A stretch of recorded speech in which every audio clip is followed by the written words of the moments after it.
Welcome to Business Innovators Radio, featuring industry influencers and trendsetters sharing proven strategies to help you build a better life right now. Welcome to Brilliance Business TV, conversations with leading experts in business. I am your host, Mark Stephen Pooler, and I am joined with my incredible co-host, Dr. Rhonda M. Wood. We are streaming live on Facebook, Twitter, Instagram, LinkedIn. We're on the E360 TV network. We're on Business Innovators Radio Network, USA Global Radio and Television Network, and we're also on mspnewsglobal.com and many more as well. Welcome, Dr. Rhonda. Are you looking forward to a conversation with Dr. John Demartini? Oh, absolutely, Mark. First of all, I'm so excited to be here. Thank you again for the opportunity to co-host. And yeah, I'm really excited because, this is definitely one of the topics that are very near and dear to my heart. So I'm ready to dive in. Me too. And the topic today is around mental health, which is so important. And I know it's not just a small problem. I think everyone at some point in their life has had some kind of mental health issue. I know I have, and had to have overcome some of those things. And I still have to work on mindset daily as well. So I think it's a great topic. So let's bring in our incredible guest, Dr. John Demartini. Welcome, John, to Brilliance Business TV. Oh, well, thank you for having me again. Appreciate it. It's our pleasure. The pleasure is all ours. I will get started with the first question. Dr. John, how can people use your breakthrough experience method to transform mental health challenges into breakthrough moments? Well, I've been fascinated by mental faculties and how to maximize mental faculties for over 5 decades. The breakthrough experience is one of my signature programs that are designed to assist people in taking their perceived apparent chaos and discovering the missing information so they can awaken a hidden order and see life on the way, not in the way. Let me give you an example. If you meet somebody in business or in life in general, and you are attracted and a bit infatuated and enamored with them, you are conscious of the upsides and somewhat unconscious of the downsides. And so that unconscious is missing information. Now, a day, a week, a month, or a year later, you will discover those downsides if you hang out with them. They'll show themselves, like in all relationships. But you were fooled initially by being unconscious of some of the downsides. So too, you can meet somebody that you initially meet and you could resent them and dislike them and want to avoid them and be conscious of the downsides, not conscious of the upsides. And again, a day, a week, a month, a year, you may discover that these people are very amazing people and contribute to your life. So instead of waiting for the wisdom of the ages with the aging process, why not ask quality questions to become conscious of what you overlooked and center yourself and balance it, which changes the excitation inhibition ratios in the brain, stabilizes the mental and emotional faculties, and allows you to be present instead of having intrusive thoughts. And when you're infatuated or resentful, they occupy space and time in your mind and distract you. In fact, they have difficulty sleeping at night if they're extreme. So by stabilizing it and asking questions that bring balance to the perception and awaken information that you overlooked, you're able to see the hidden order in the apparent chaos and stabilize yourself mentally and emotionally and physically and be more present and intrinsically driven instead of extrinsically evoked by stimuli that are imbalanced. That makes perfect sense to me. I think we all at some point have either idolized someone or seen them as a villain. And I think it's about having the balance right, knowing that we all have the traits. And I know you've done a lot of research on that as well, that the traits reside within everyone. And I think as well, that does create a lot of issues with mental health when you are having those imbalanced perceptions as well. So a great point there. Dr. Rhonda, over to you. Yes, excellent point. Dr. Demartini, you often teach that life is perfectly balanced, and that every challenge comes with an equal and opposite gift. So when it comes to mental health, this perspective can obviously be completely life-changing, right?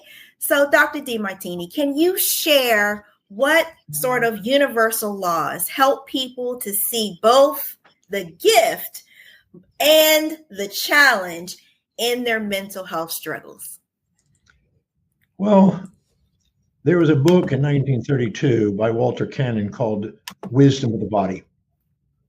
And in there, as did Claude Bernard, demonstrate that there's an internal homeostatic mechanism inside the psyche and soma.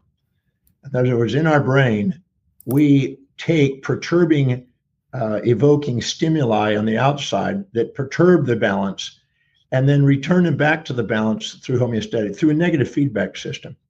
Our brain is filled with millions of negative feedback loops in order to stabilize, because if the internal environment is not stable, we have illness. So we have a massive amount of, you might say, internal regulatory systems for that purpose. If we hold on to conscious perturbations and misperceptions of our environment, this strains the normal homeostatic mechanism.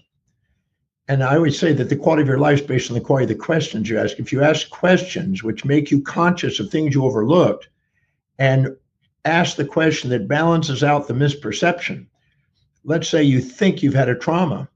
Well, actually, the event that you labeled a trauma is an event. It's just an event. How you interpret it can change how you respond. Let me give you a funny example.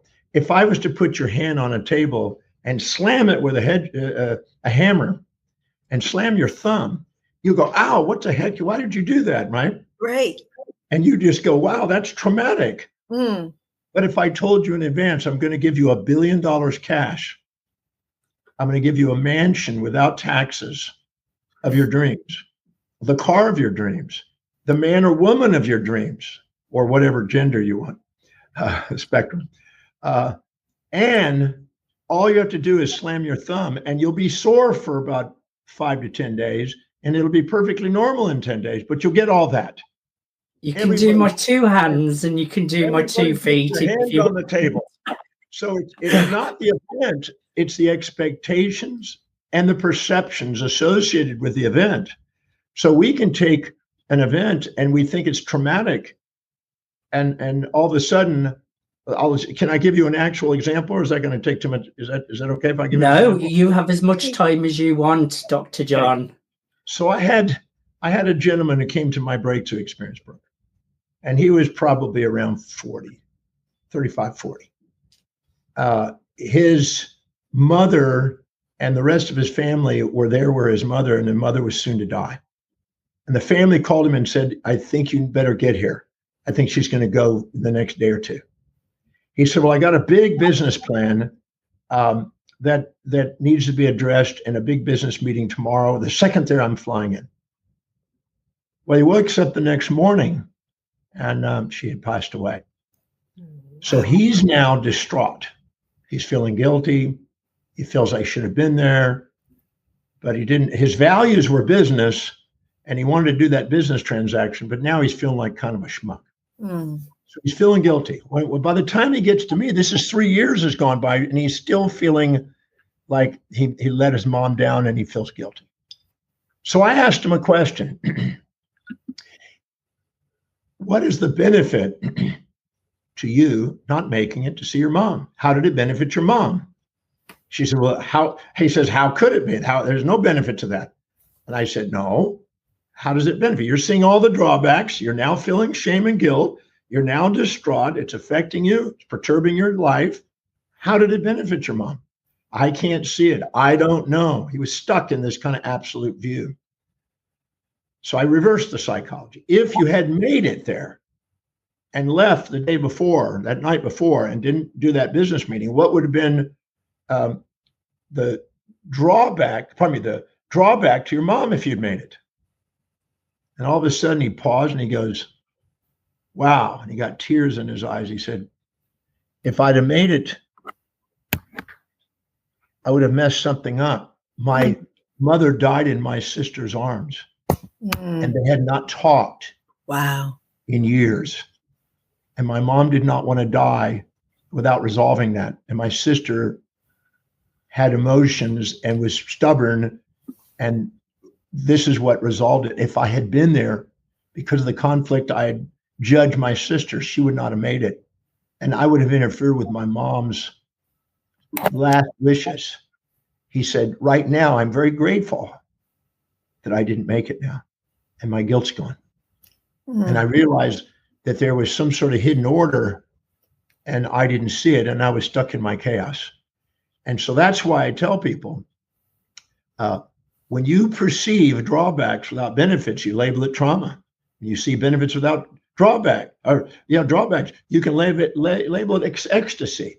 When you see both of them, you get to have your heart open and feel love again and feel centered again, and poised and present and purposeful and patient, productive and prioritized. So the quality of your life is based on the quality of the questions you ask. If you ask questions that equilibrate the mind, you liberate the mind from the intrusive thoughts of the things that occupy space and time in the mind.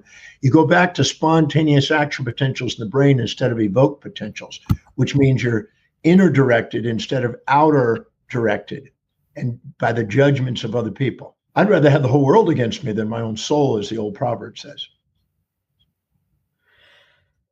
That's really, really powerful. And I think it's so true that you can label things as negative or working against you. And oftentimes when you look back, you realize that there were blessings and they could always be working in your favor as well. So I think I'm taking from that about asking the question, because even I can tend to do that sometimes, maybe look at the negative side of things. So maybe asking myself, what is the benefit to me from this, and what's the positive side? I think that's really, really powerful, John. How can someone reframe their mental health journey as a pathway to discovering their authentic, inspired life? Their authentic self is always a balance of the positive and negatives. We have been inundated with a fantasy. Paul Dirac, the Nobel Prize winner, said, it's not that we don't know so much, it's that we know so much that it's so. We're taught misinformation many times. And the fantasy that we're supposed to get rid of half of ourselves and be only one-sided. In Buddhism, there was a great statement: the desire for that which is unobtainable and the desire to avoid that which is unavoidable is the source of human suffering. So trying to get rid of half of us and only be one-sided is futile. Not going to happen. And so sometimes people think that they need to be one-sided: nice, never mean; kind, never cruel; positive, never negative; peaceful, never wrathful. And they think they should be one-sided. But the true them, the true authentic self, is the synthesis of both. Imagine going into a relationship and you're saying, you have an expectation. I need you to be never nice, never mean; kind, never cruel; positive, never negative; happy, never sad; joy, never sorrow; giving, never taking. And you expect them to be one-sided. They're not going to be able to do that. There's no human being can do it. You won't stay in a relationship very long if you have that delusion. But if you know that they have a set of values, and when you support their values, they're nice as a pussycat, you challenge their values, they're mean as a tiger, and you can understand that they're going to have both. They're going to be nice and mean and support and challenge and positive and negative. And if you can look in the mirror and realize that's you and embrace all of you, you can have your authentic self. Otherwise, you're going to put on a facade. You're going to repress the other side. It's going to draw in somebody to make you express it and explode it, to try to balance it out. And so if you really want to have a stable being and be authentic, which people want to be loved for who they are, and that's what it's about, you got to embrace all of you. And that's why I tell people, whatever you see in others, look within, you have it too. It's an old proverb from Romans 2:1, that whatever you judge in others, look within, because you haven't done the same thing. And I found that actually true. So I don't waste myself trying to get rid of half of myself in order to love myself. I embrace all of me: the hero, the villain, the saint, the sinner, the positive, the negative, the giver, the taker. All of it is you. And if you can embrace all that, you can have fulfillment. Every part you're trying to get rid of is getting rid of some of the fulfillment you have for your life. So my question to that, Dr. John, would be, how do you embrace things that you label really negative or really really horrible? Like if you have horrible thoughts, how do you embrace that? There's a thing called cognitive reappraisal where you ask a new set of questions and become conscious of things you were unconscious of. You can only have a negative assignment to things when you choose to look at only the downside of it. That's your choice. You know, the amygdala, which is the subcortical nuke in the brain, assigns valency to the hippocampus, where you store episodic memories, and you label those things. That doesn't mean that's what it is. It means that you've chosen to see only one portion of it. I'll get another story if it's okay. I had a lady that came to the breakthrough experience in Florida. She was around 47 or 48. She claimed that she came from, she had an abandoning mother. Her mother abandoned her and came from a dysfunctional family. That's the label that her therapist and all the other people that was in her support group wanted to label her so she could be victim of history instead of a master of destiny. And I asked her a question that nobody seemed to ask her. Good. What specific trait, action or inaction, do you perceive your mother did not display because she left that you missed out on? And she said, I didn't have somebody to give me affection. I didn't have some guidance. I didn't have this. I said, nothing's missing. It transforms. The master lives in a world of transformation, never the illusions of gain and loss. Who took on that role in your life when your mother left? And she said, nobody. I said, no, stop. You didn't even attempt to look. You told me nobody within half a second. Look, wow. Who took on that role? She said, my aunt. I said, who else? My grandmother. Who else? My best friend's mom. Who else? Another best friend, mom. Who else? One of my earliest teachers. I said, now, is the quantity of what they provide, is that equal what you imagine your mom giving? She goes, yes. What's the benefit of them providing it, not your mom? Well, I got to learn a different language. I got a greater source of income for my aunt because she had a better stable career. I did really well in some of my classes. I got opportunities to travel because of my friends. They invite me to come and be part of their family because they knew my mom wasn't there. I said, now, what would have been the drawback if your mom had given you those behaviors? She never asked that question. She created a fantasy and painted an unrealistic expectation on how her mom should be, ought to be, supposed to be, instead of actually what it would have been. What would have been if your mom had been there? And she paused. She got teary-eyed. And she goes, wow, all of a sudden something's coming up that my aunt said when I was 4. I said, what is it? She cried. She said, my mom put me in a bath and walked away and forgot me. I almost drowned and I got scalded and kind of burned. Not severe, but I got burned. When my mother found me and found the mess, she decided that because she had bipolar condition, that she was unsafe and unworthy of taking care of her child, and gave it to her aunt to raise, and stayed away because she didn't want her daughter to have to be impacted by her. She didn't abandon her. She loved her enough to give her an opportunity that she couldn't provide. When she heard that now, as a 47-8-year-old woman, she overlooked it at 4 because she didn't want to believe it. She wanted to hold on to her fantasy. When she got that, she started crying and she goes, my mother didn't abandon me. She loved me to give me an opportunity that only a mother like that could give.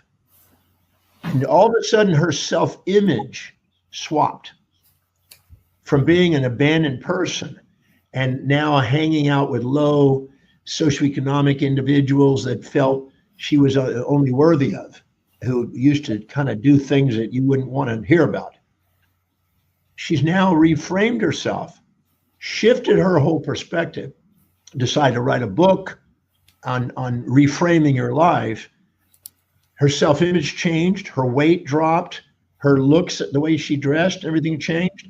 And she believed that she wanted to do something amazing with her life because of her mom, not in spite of it. It changed because of a reframing. The quality of your life is based on the quality of the question, Jess. Quality questions make you conscious of things you overlooked and were unconscious of.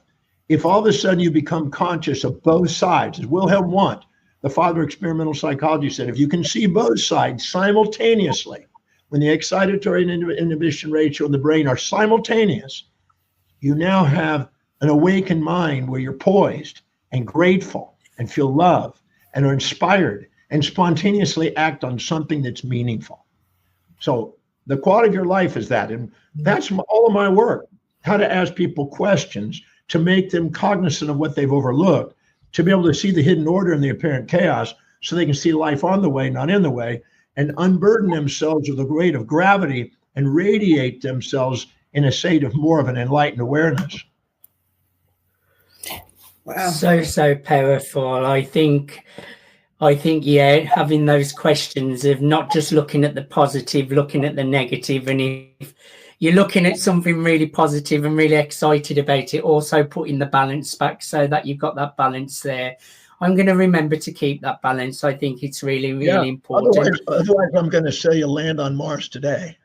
I want you to smash both my hands and my feet and give me a house and $1 billion.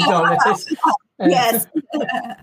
Dr. Rhonda, do you want to ask Dr. John a question? Yes, absolutely. So Dr. Demartini, thank you so much just for your wisdom and just your perspectives on things. They're very enlightening. And I wanted to ask you, I know there are a lot of people who are facing ongoing stressors, and I know you talked a little bit about trauma, and in terms of mental health, I know there's a lot of people who maybe even silently, battle depression and anxiety and things of that nature and are looking for that inner peace and joy. And so I know that gratitude is something that you emphasize often as a powerful transformative force. And so how can someone use the power of gratitude, even in the middle of what they're going through, in the middle of these types of struggles, to reframe their mental health journey and find that inner and greater meaning that they're searching for? Well, that's a great question. There's two types of gratitude. A superficial gratitude when things are supporting what you want, and you're going, thank you, thank you, thank you, thank you. Mm-hmm. And there's a deep gratitude when you see challenge and you're not seeing the upside, and you go and ask, what are those upsides, and hold yourself accountable to see them. They're hidden. They're there. There is no such thing as a one-sided event. It does not exist. People want to blame things and want to run the story, and they want to be victims of history, planning their lives around this illusion. This happened to me. No, this happened for you. There's another side to it. And if you hold yourself accountable to answer that question and dig deeper, you will then find the benefits of what you thought was challenging. And that's a deeper gratitude. That's the grace. That's the one that you go, aha. That's when it gives you gamma synchronicities in the brain and aha moments when you integrate the brain. And that's the one that liberates people. The other one actually supports their fantasy. When people do what they want and they go, thank you, thank you, thank you, they become somewhat obligated and dependent on the person supporting them. But when people challenge you, they become precociously independent, more resourceful. Innovation, creativity, genius, and original thinking come from the challenges, not from the support. It comes from the challenges. We have to come up in new ways of looking at things. That's innovation comes from that. So our genius, it sits there dormant, is awakened to the degree that we receive the challenges and then come through them and come to a gratitude. So if we stack up the ratios and see only drawbacks and don't see the upsides, well, then we succumb to it. We then label it a trauma, and then we run our little story and our narrative, and then we get stuck. But if we go and find out the other side to it, because it's there. Yes. I always say there's nothing the mortal body can experience that the mortal soul can't love. There's not one thing. I've dealt with the most unbelievable stuff that people have gone through over the last 50 years. Things like it would just make people just churn inside. There's another side to it.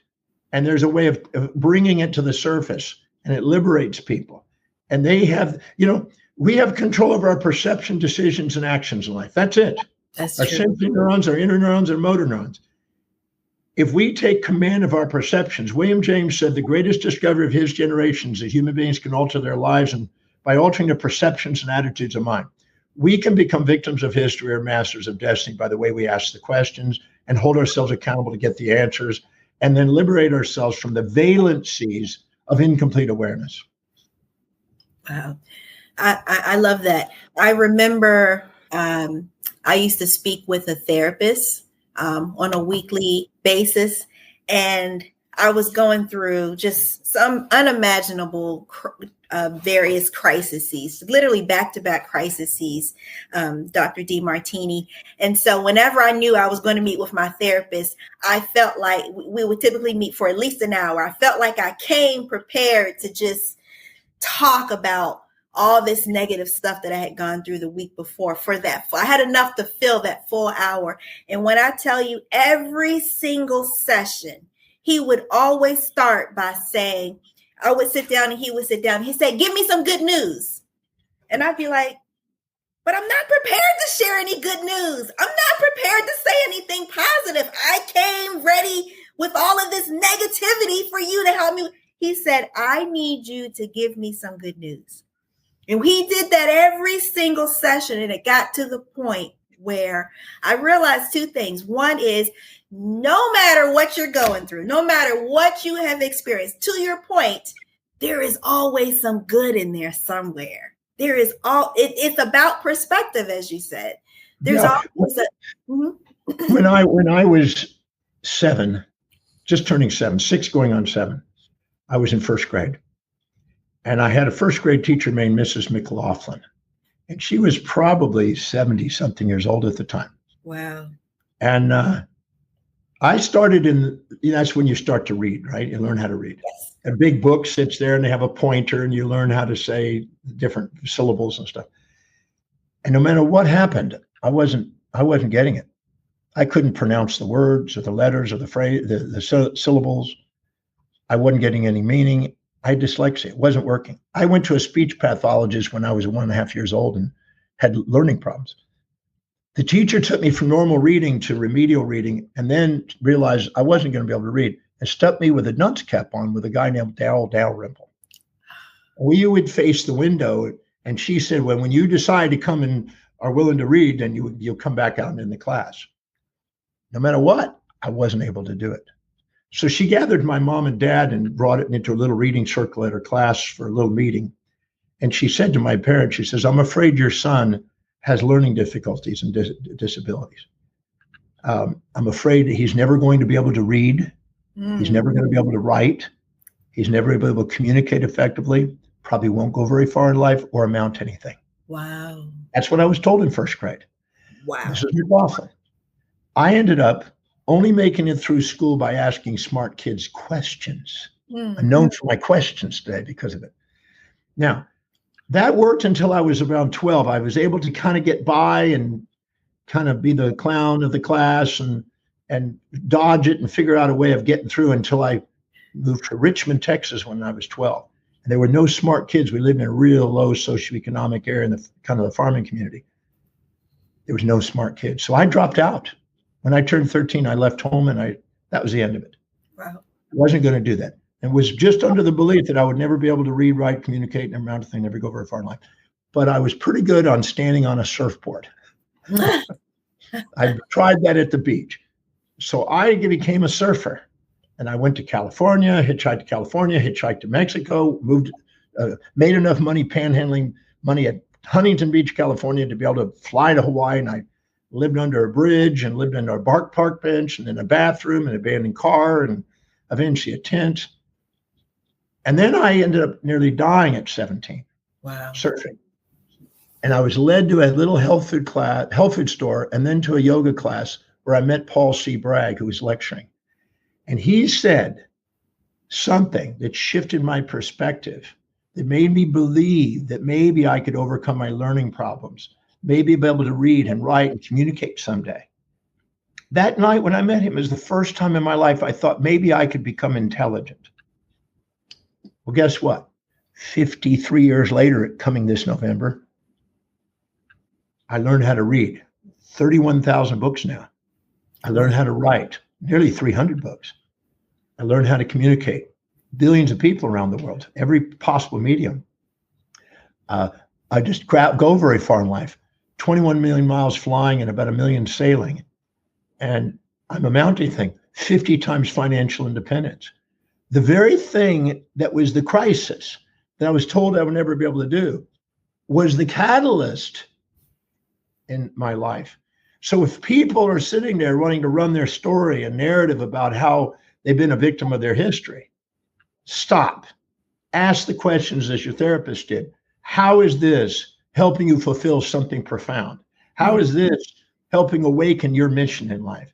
How is this on the way, not in the way? How is this awakening to genius? I got to share one more story. I hope you don't mind. Sure, absolutely. So I had a boy that came to me. Go ahead. I'm just thinking of those questions in my head. I need to write them all down.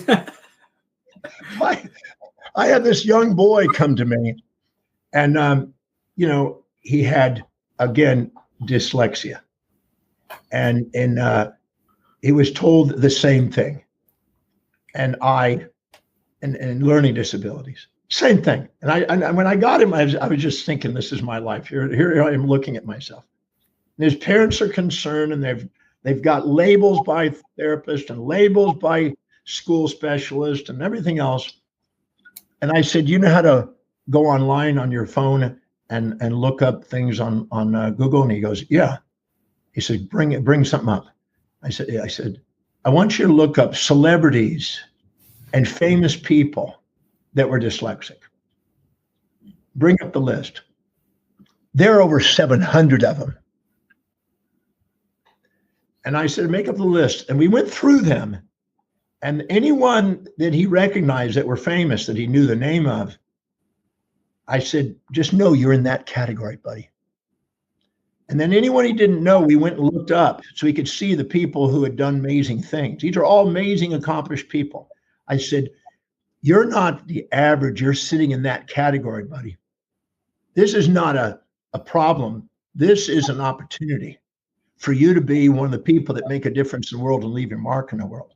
So let's find out how we can use your skill and your talent, because whenever you have a door shut, there's a new window of opportunity with other talents you have in your life, creative talents that come from whatever there's a constriction on. So this is an opportunity.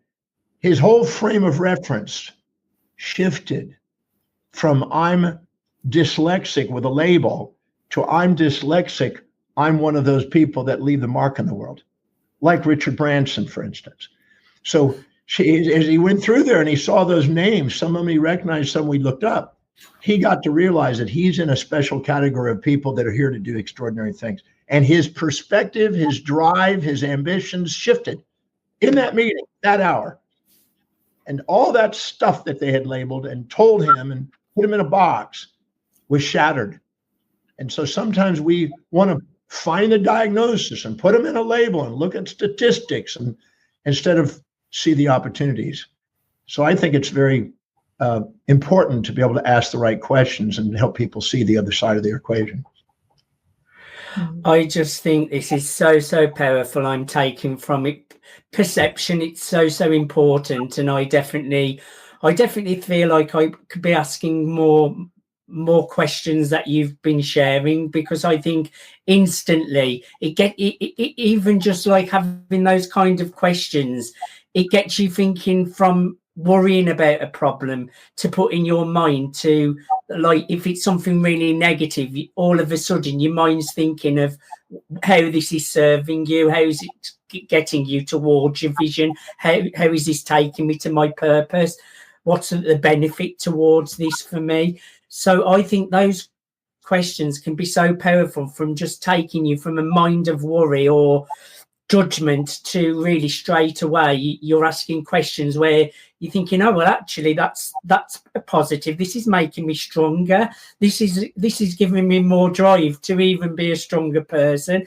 So it's asking those questions, and straight away it's putting your mind in a different place of just being in a problem without seeking a solution. You know, Norman Vincent Peale said something when I was 18 in one of his books. He said, if you ever wake up without a problem, get on your hands and knees and pray for one, because you died. Wow. Oh, wow. Just stop and think about this. Imagine if nobody out there in your listening land had a problem. You're out of business. Mm-mm. Everybody is in business because they're solving a problem, filling a need, helping reframe things. So that your whole business, and I'm not talking about you, but I mean, all of us, our business depends on people's problems. Now, here's what we haven't thought probably. Our life depends on ours. Just like our business life depends on other people's problems and solving it. And whoever can solve those problems more effectively gets more opportunities. So we don't want to shrink from problems. We want to go and solve the biggest problems. The people who solve the biggest problems have the biggest lives. When Elon Musk says, I'm going to figure out how to go to Mars, that's a big problem. There's a lot of obstacles getting there. Oh, yeah. But he's going to make something that's billions of dollars worth of business out of doing it. So the question, when Microsoft put together Microsoft, and I've asked people around the world, how many have ever used Microsoft? Every hand goes up. He's solved a problem with Windows at one time. Mm-hmm. So the question is how big a problem are you willing to do? Because if you're trying to avoid problems, you're not going to have much of a life. But if you try to find the problems that inspire you to solve and fill your day with challenges that inspire you, that make a difference in people's lives, you're going to have a very fulfilling and unbelievable life because you're going to fill it full with things that solve problems. Now, put yourself in that. You're selling to yourself. You have a problem. Now go solve it and get the reward and get the payment you get back from you, because your own fulfillment and thank you going back. Self-image is going to come out of that by you solving your own problems. That's self-reliance, as Emerson said in his essays on self-reliance. So don't shrink from problems. Find the problems that inspired you. Innovation, creativity, genius, original thinking comes out of solving problems that inspire you. Tackle them. Meet them head on. Wow, I love it. I'm definitely going to be getting the questions written down once this course finished. Some great questions to start asking myself. Dr. John, I thoroughly enjoyed having a conversation with you today. I think this show has been packed with so much wisdom, so much knowledge, and I think it's been really, really powerful. Now, I know people can connect with you at your website. So to connect with Dr. John, you can connect and get more information at drdemartini.com. That's drdemartini.com. Is there anything you want to share, Dr. John, that you're working on at the moment that you would like people to check out? Well, if they're, I have a recently went out with a movie called the Breakthrough Movie, just Breakthrough Movie, Dr. Demartini. Just put Breakthrough Movie Demartini. It'll come up. It's a great hour and a half that'll bring a tear to your eye on reframing your so-called challenges into opportunities. If you can take advantage of that, I think it's on net, whatever the mediums, Amazon or whatever, for just under $10. It just might have a way of impacting your life. I could say if that people can take advantage of that, we're trying to get that message out there, and it'll help that way. But just know that no matter what you've been through, no matter what you've gone through, no matter what you're experiencing, just know that you're capable of transforming it into the greatest opportunity to change your life. And you will look back at it. If you ask the right questions, you'll look back at it as a catalyst and an opportunity to do something extraordinary with your life. The true you is magnificent. Don't let any misperception of the world around you interfere with the magnificence of who you are. Great. Powerful. I will definitely check out that movie, definitely. So give us the name, Breakthrough Movie, and Breakthrough just Movie, Dr. just John asking. Demartini, and it will come up. Yeah. I will definitely check that out. I definitely think that will be a nice. Yeah. Perfect. John, thank you so much for being my guest today. I thoroughly enjoyed having a conversation with you as always. We're doing a big collaboration in October for Mental Health Awareness Day with great people in the mental health and entrepreneurship industry. Dr. Rhonda, did you want to say anything before we close today? I just want to say it's been an honor and a pleasure to be able to interview with you, Dr. Demartini. I think you are just amazing, and I understand why you have risen to the position where you are. I appreciate your breakthrough method and experience, and I look forward to hearing more great things that you're doing. Thank you so much for sharing your wisdom. It's just been an amazing experience. Well, thank you for the opportunity to be on your show again and for the great questions. And thank you for helping me help other people. Thank you. The pleasure's been all ours. Thank you, everyone, for joining us for Brilliance Business. Thanks for listening to Business Innovators Radio. To hear all episodes featuring leading industry influencers and trendsetters, visit us online at businessinnovatorsradio.com today.